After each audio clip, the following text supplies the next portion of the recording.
I will present you the capabilities of the aircraft. I will not enter deeply into details about that, but you will have the opportunity to ask for a question at the end. I will start with start with the beautiful picture we had during the cold weather campaign we had in you have that all around in this room. I'll start with the origin of the aircraft, and the French forces had to replace all the legacy aircraft that was operating from land and from the aircraft carrier, and it was decided to replace all these legacy aircraft with only one able to do all the mission, the current mission and the future mission of an Air Force and a Navy force as well. So the Rafale was designed to preserve the sovereignty of the customer nation and to enforce the deterrence if needed. It has as well to be as extended versatile as possible, and to fly with a very large weapon load, and the aircraft is able to carry, we can say, 1.5 times its empty weight, or two times its empty weight with internal fuel. So the numbers are about 24.5 tons maximum takeoff weight, and its empty weight is 1 ton. It is fitted with 14 weapon stores, and 5 of them are available with weight store, which are little or big tanks, and can carry as well a very heavy load on the wing and the fuselage. You can see described here and illustrated all the missions that are possible for the Rafale. You can see the deterrence is nuclear French only, but we have deterrence with a cruise missile, and you can see that we can cover all the large scope of the air power hull, coming from anti-ship to counter cruise missile and obviously air policing. You can see on the bottom right that we are looking for the gross potential as well of the aircraft, and the Rafale will be part of the future combat air system that is growing with German and French nations.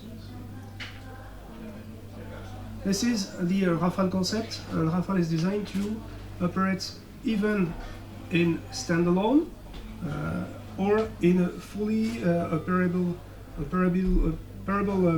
condition in a coalition. That is why it provides the user nation with the capability to decide if they want to operate standalone or if they want to operate in coalition, depending on the situation. The program itself, but I will not enter in detail in the program, but it is based on mature technology, an incremental process, and secure cost and delay. And that is displayed on the right. And you can see on the right the roadmap of the Rafale. We had at this time F3R standard, which is in service in the Air Force and in the French Navy since the last of 2018, and to be fully operational in all the Air Force by the end of 2019. The next standard will be the F4 standard that will start in the Air Force and Navy in 2023 and will be full ready in 2025, before 2025. And the next one will be the F5 standard and beyond. As you can see on the right picture, we continue the process, the incremental process, because we have one roadmap following all the technology and that are implemented in each part of this technology: electronic warfare, sensors, engines, and so on. So we can rely with the aircraft that on the fact that the aircraft is a backbone of the French forces, really. So we can say as well that the aircraft is a fly before you buy system. Here is just an illustration of what the Rafale is and what the Rafale will be. In 2008, it was Rafale F3, which was fully a non-Omnirole aircraft, and we are now here stepped up the F3 item. Perhaps we cannot see on the screen, but we have the F3R standard, the one you have in the simulator and the one you should have on the apron. And the next one will be an implementation of all improvement we need according to the technology available and the requirements of the different forces, Navy or Air Force. Just an illustration. The platform itself, it relies on 4 main pillars. Those main pillars are to demonstrate the robustness of the aircraft, the agility, the safety, and its low observability. We will come back on that after. So the first main pillar is the safe life approach of the aircraft, because you don't need to replace any part of the aircraft, main part of the aircraft, obviously not one engine, but the airframe of the aircraft during all its life. The second part is a digital flight control system that provides the pilot with a very carefree handling aircraft. So the pilot does not care about all the stuff to fly the aircraft. He can handle the aircraft very, very easily with autopilot, turn following, and so on. I will come back if necessary on that, if you have any question about that. What we call the active safety. The active safety is an important part in flight, because if you take off, you need to land, and between the takeoff and the landing, you need to do something with the aircraft. And usually it's operational. It can be air assistance, it can be air policing, it can be training, or air ops. So you need to be safe, and we have 3 different items on that. The first one, which is the autopilot, mainly the autopilot. The aircraft take care about the pilot and the way the pilot will do the mission.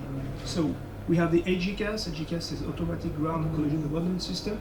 You can use it if you want on the simulator. It's very impressive. The deck system, which provides the pilot with information about the deck you set in the aircraft.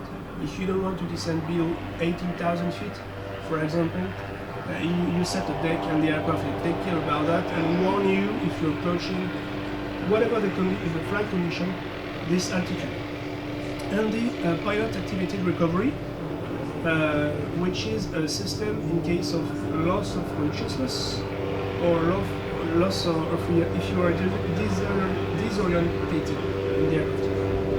The twin engine is a very more useful to have 2 engines instead of 1, because if you lose 1 engine on a single engine aircraft, it should be a mess. And the system redundancies as well, to take care about all the different systems, always redundant. Flight control system, computers in the engines, computer for the gear, for all the systems. I talk about the reduced signature. I will not enter in details about that, but the aircraft is built with specific materials and specific features you can see around the aircraft, like short teeth and something like that. That was the platform. But inside the platform, the pilot needs to have a very clear situational awareness. So we have and we provide the pilot with a multispectral detection, localization, identification, tracking of all the targets, air, surface, and ground. And all this information are coming from the different system you can see all around this middle circle.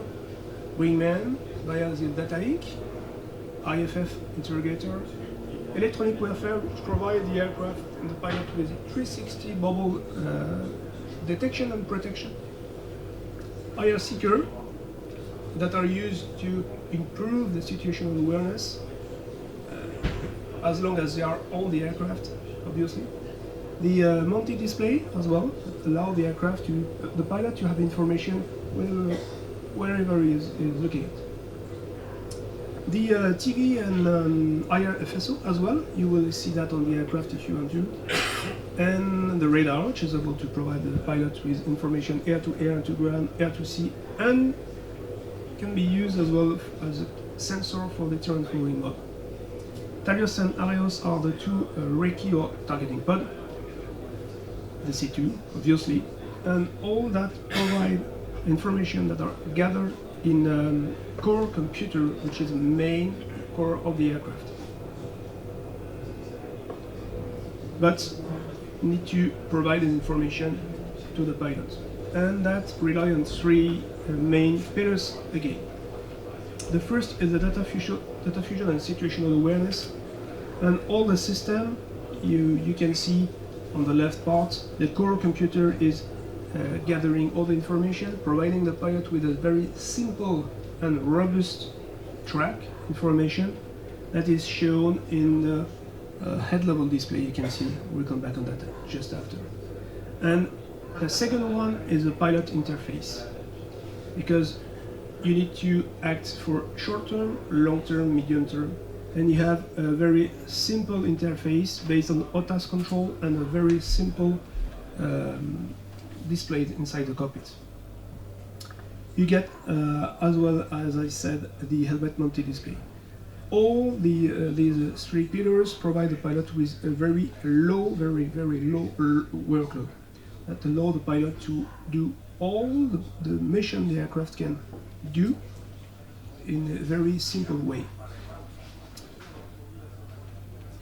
The multi-mission philosophy will help the pilot to be dedicated to the mission and less to to fly the aircraft itself. So the main display in the aircraft is a head-level display, which provides the pilot with the full situational awareness. It is, you can imagine, and you can see if you want on the simulator we have just in the next room. It is a collimated display which provides the pilot with a 1 square meter display, color display. You don't have to adapt your eyes to long range or short range, because when you look inside the head level display, you can look up in the head level display, that's the same. A common logic as well, because in the aircraft is working all the mission at the same time. As an example, if you're flying air to air with 6 missiles and you have an aerospod in center line, the aerospod will do the recce as you're doing the air to air, because it is fully automatic. So if you do the air to air on the left corner and you have a picture to do on the right corner, as soon as you will be close to the target, the system will automatically switch to air to recce mode, do the picture while the pilot is doing air to air. It is fully automatic. You can do that as well in air to ground, because the aircraft is doing air to air and air to ground at the same time. So the pilot decides to fire an air to air missile, touch air to air, fire the missile, and go back in air to ground, touching air to ground. And that's it. It's very easy. Again, we're used to speak about similar sequence, because like a young boy or girl playing with a Game Boy, you use the combo, the combo on the game, and you can do the combo exactly in the same way in the Rafale. So if you want to switch a target in air to ground, it's this button under the knob. If you need to switch in air to air, you do the same. So you only have one button to push to change the mode, and the same button to push to change the target. So it's the same way of life. But we need also to be connected. This is a first operational pillar of the aircraft. It is really connected. Here is the current aircraft and the gross potential of the aircraft displayed in front of you. And you can see that we are connected to each actor of a joint operation. It is very important because currently, day to day, the aircraft is flying in the French forces for support of the ground. Currently, the Navy aircraft are on the boat in the south of India, something like that, and they're working for exercise but as well for operation. So we are connected through the C2, through the ground forces. You can see DACAS on the right, to the boats for the operation air to surface. Even if you are not a Navy aircraft, we are sharing information. We can share picture, we can share data via the L16 or something else, and we will be connected with a SATCOM. We will do a third-party MDM, and we will also gather information in between the aircraft to make the situational awareness more and more robust.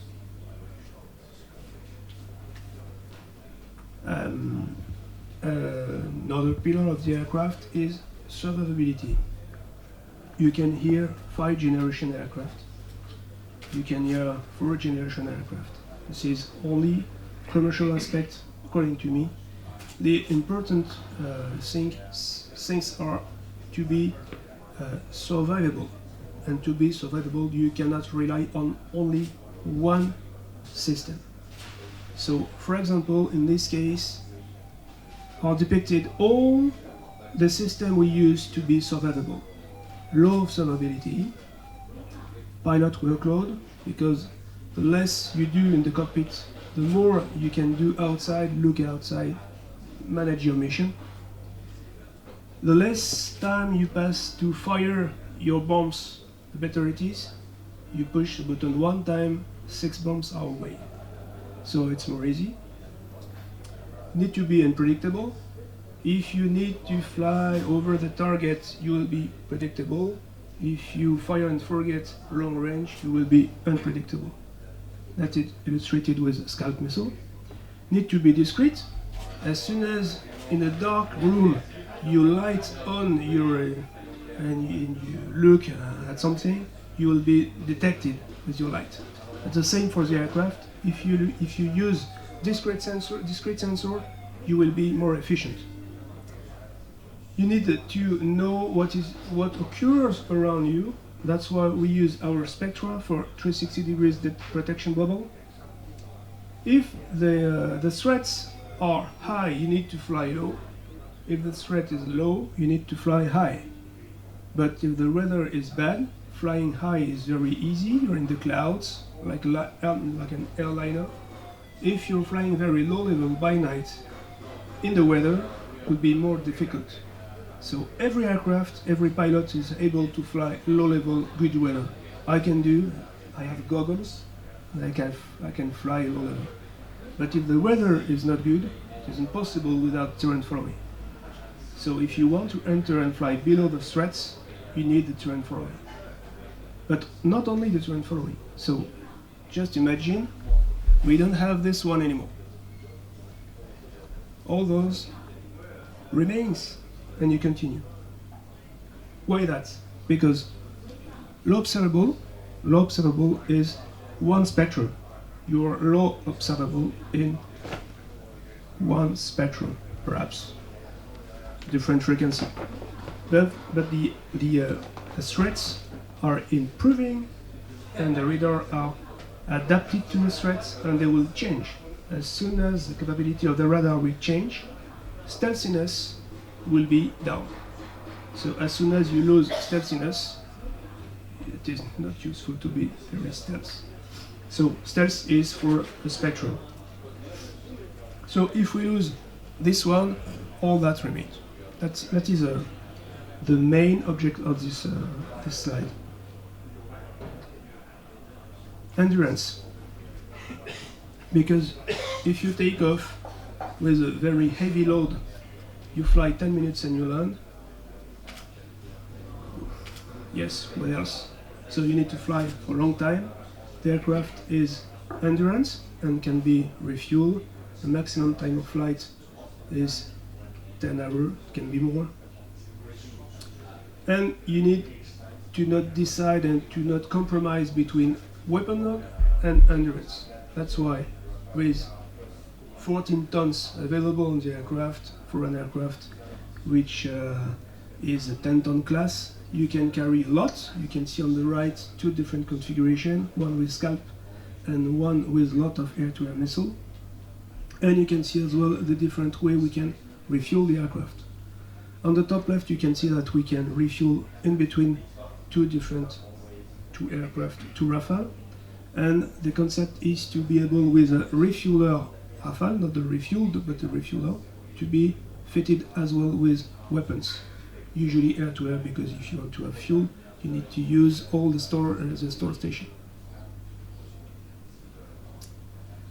Safety, and if you have enough time, you can go to the simulator, you can try the HX system, and you will see that whatever you do, you cannot crash on the ground. So the aircraft is fitted with different systems to provide the main safety to the pilots for peacetime, training, or air ops. So data flight control system, which is very efficient and provide the pilot with a very carefree handling system. The attitude warning, when the pilot is looking down in the cockpit, perhaps there is a mountain in front of him, he got the HX or the terrain following, and something written in the head level display, which is attitude, saying the pilot, say, please look up, you will crash perhaps on the ground if you deselect the HX. Get the recovery as well. If you are lost in the space, you don't know where you are, you only depress the button and the aircraft will do it by itself. You will be wing level with a normal power engine, and that's it. And the most efficient system is the HX and terrain following that allow the aircraft to fly very low level, fully automatically, following the flight plan as well, and the speed to be on time at the targets. So it's very easy, for example, to fly by for a ceremony. You only set the timing, the speed, and you will be on time. It's very easy for a young pilot, and we do that in France usually. If you have time, I will show you, perhaps, if you want. If you don't want to go to the simulator, I can show you an HX video. The aircraft did a lot of and continue to do a lot of exercise and operation. On the top left, you can see the main different the Air Forces used to do.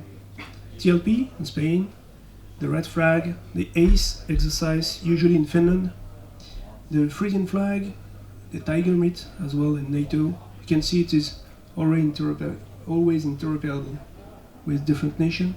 Gulf in the Middle West. Bulk West, it was during the last May in Finland. Maple flag in Canada, and Finland participated to maple flag. Operation as well, because I said the aircraft is combat proven, and the aircraft already flown more than 40,000 flight hour. It was a different operation. The first was Afghanistan in 2007, and currently we have Syria and few Rafale flying for the French Air Force over the Africa.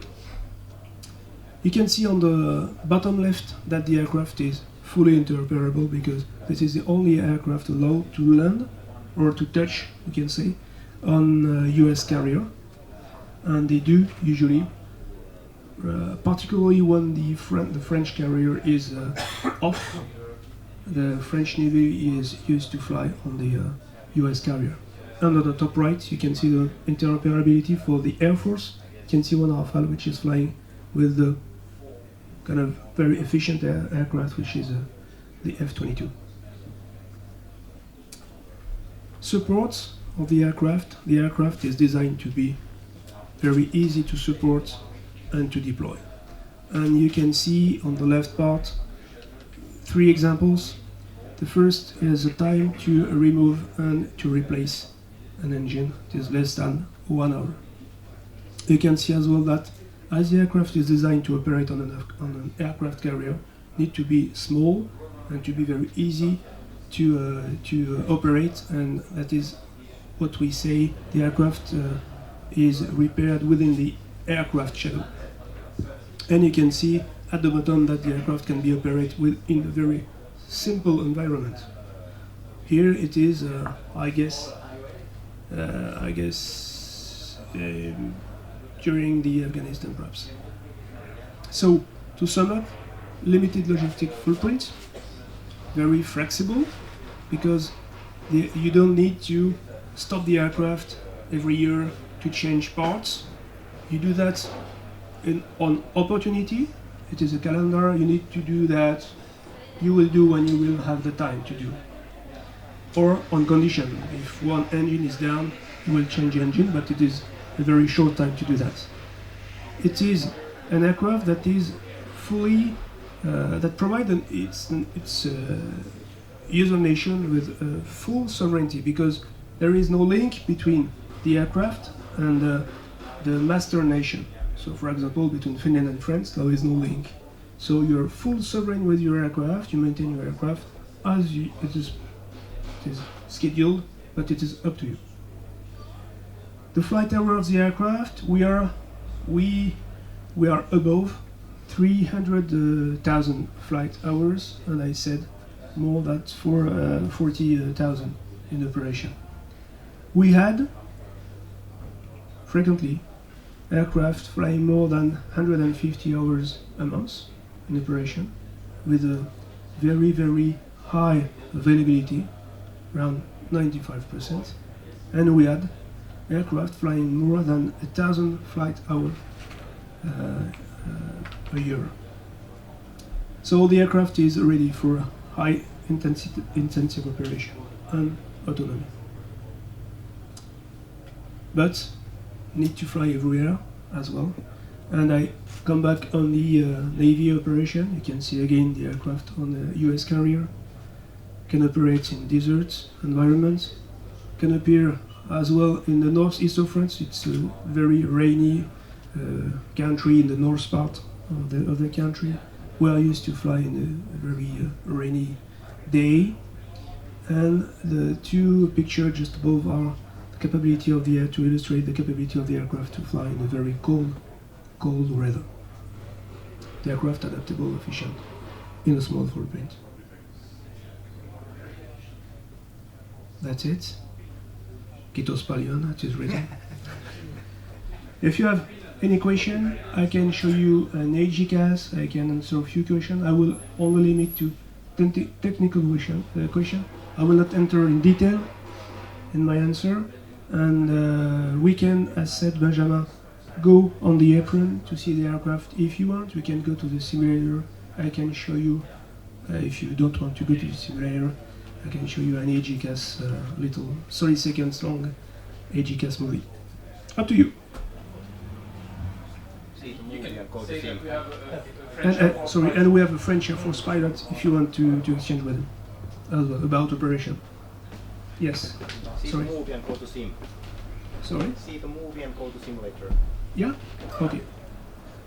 We start with a question if you have to an operational pilot coming from Montmarsan in the south of France, sorry. Give you the floor. Hello everybody, I'm Captain.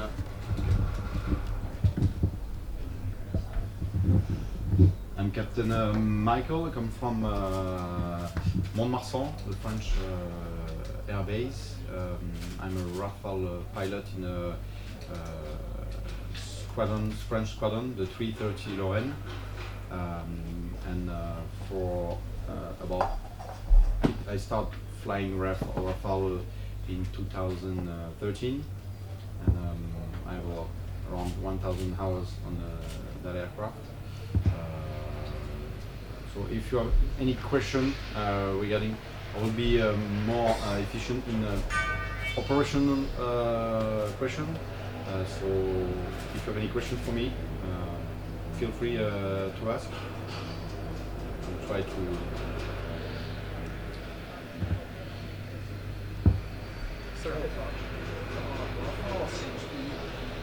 Rafale seems to use mostly French armaments. Is it possible to integrate third-party armaments? as specified by Finland conversion? Technically speaking, nothing is impossible. And we have to say that the Rafale is fully compatible with all the NATO standards, so technically everything is possible.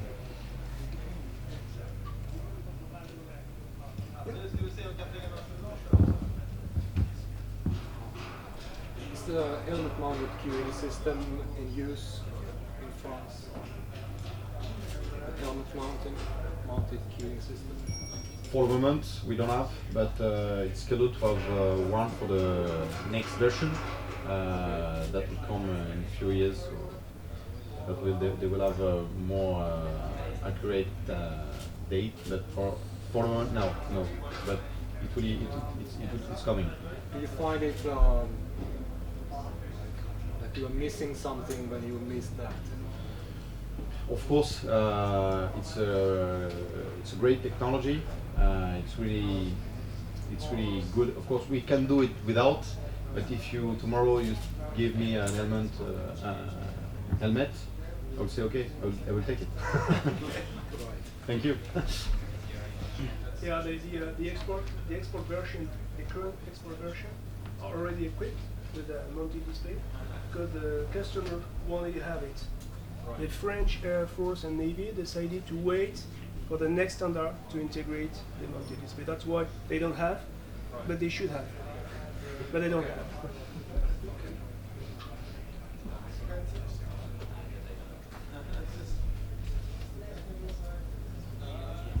Other questions? Yes. Well, as Russians has in Sukhoi 25 and Chinese in Chengdu C-10 thrust vectoring system, have you been considering it or do you think that it would be an asset or not? No, we don't have on Rafale. It is not on the roadmap of the Rafale. It is not scheduled to have this kind of feature on the aircraft. But as you have seen, the flight envelope of the aircraft is very efficient, from a low speed to very high speed with very high angle of attack, high power of the aircraft, a very low weight of the aircraft, and the ratio between power and weight of the aircraft is quite good. So yes, it's better to have this kind of feature on an aircraft, but it is not a specific will of the French Air Force Navy to have this kind.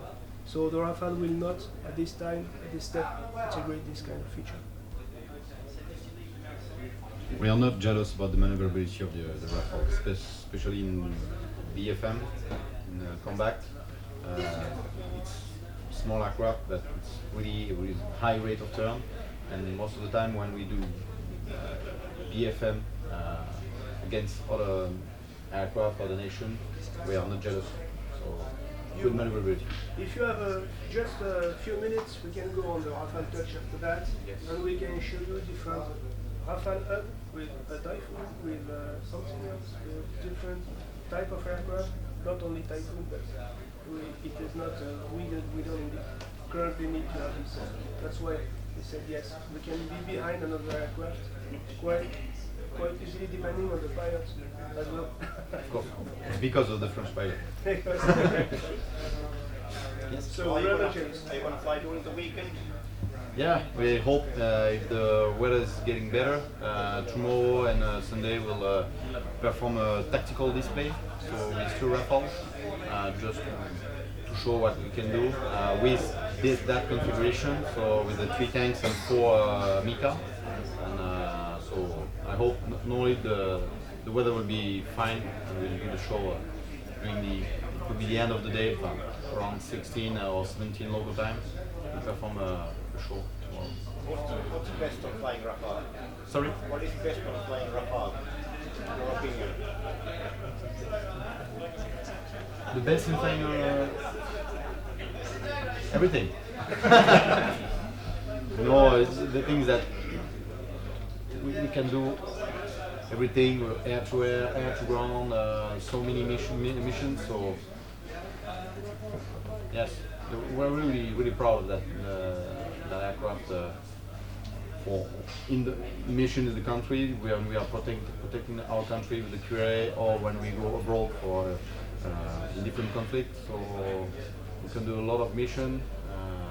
We have a lot of playtime. Yeah, it's good. Everything's good. What is your favorite move on tomorrow's show? Is there a favorite part of the show? That we'll do tomorrow. Yeah. You know, we'll show you all the different things mission that we can do. So you have kind of intercept what we do with the QRA. So we'll intercept my wingy just to show you, and after that we'll see some shore force. So that is quite nice. Even when there is some humidity, you will see something that maybe tomorrow is it will be this. After we have some air-to-ground gun attack. So, but yeah, maybe the shore force is nice. Are you gonna launch weapons too? That depends. Yeah, that depends where they will put the target. But no, unfortunately no.